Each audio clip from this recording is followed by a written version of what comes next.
Star anchor Anasuya ఈ మధ్యన సినిమాల్లోనే ఎక్కువగా కనిపిస్తోంది. అడపాదడపా మాత్రమే టీవీ షోలో సందడి చేస్తుంటుంది. ఇక సోషల్ మీడియాలోనూ ఫుల్ యాక్టివ్గా ఉంటుంది. తన లేటెస్ట్ గ్లామరస్ ఫోటోలు వీడియోలను అందులో షేర్ చేస్తుంటుంది. తన సోషల్ మీడియా పోస్టులపై ట్రోల్స్ వచ్చినా అస్సలు వెనక్కు తగ్గది అందాల తార. తనను విమర్శించే వారికి తనదైన శైలిలో కౌంటర్లు ఇస్తూనే ఉంటుంది.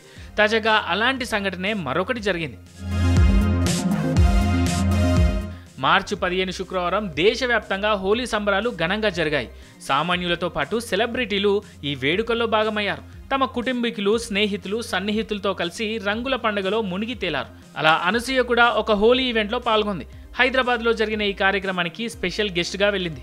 అయితే అక్కడ ఓ ఆకతాయి అనసూయను ఆంటీ అని పిలిచాడు. అంతే, ఆ మాట చెవిన పడడంతో అనసూయకు చిర్రెత్తుకుపోయింది. అందరి ముందే ఆ ఆకతాయికి స్ట్రాంగ్ వార్నింగ్ ఇచ్చింది. దమ్ముంటే స్టేజ్ పైకి రా అంటూ సవాలు విసిరింది. అంతేకాదు, రెచ్చగొడితే ఎలా ఉంటుందో చూపిస్తా అని ధమ్కీ ఇచ్చింది అనసూయ. ఏంటి, భయంతో ప్యాంటు తడిసిపోయిందా? అయితే వాష్రూమ్కి వెళ్ళు అన్నట్లుగా సైగ కూడా చేసింది. ఇందుకు సంబంధించిన వీడియో ఇప్పుడు సామాజిక మాధ్యమాల్లో తెగ వైరల్ అవుతోంది. ఇక ఈ వీడియోను చూసిన సినీ అభిమానులు, నెటిజన్లు భిన్న రకాలుగా స్పందిస్తున్నారు.